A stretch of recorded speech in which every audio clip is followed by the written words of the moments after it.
আমরা প্রত্যেকেই ড্রাইভারের পাশে এসে দাঁড়িয়েছি।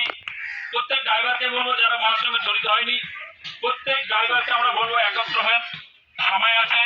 কারণ আপনারা জানেন সমাজ থেকে বা সরকার থেকে, প্রশাসন থেকে দেখুন ড্রাইভারদের কোনো সুরক্ষা সম্মান দেয় না, অথচ ড্রাইভারদের কথা ভেবে রাজ্যের সভাপতি বনমালী বাবু এবং মালদা জেলার চার দাদা এবং প্রত্যেকে আমরা যে একত্র হয়ে এক ড্রাইভারের পাশে ড্রাইভারে দাঁড়াতে পারছি, তাই গর্বিত বলে আমরা, ধন্য বলে আমরা প্রয়াস করছি, মনে করছি।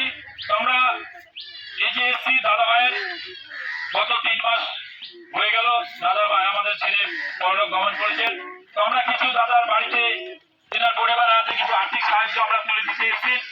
তো আমরা প্রত্যেকে আরো চেষ্টা করব যেন একত্র হয়ে আমরা ভারতবর্ষের সমস্ত ড্রাইভারকে একত্র করে আমরা যেন সরকারের কাছে দাবিগুলো আমরা রেখেছি। এই আমাদের আর্থিক সাহায্য সামান্য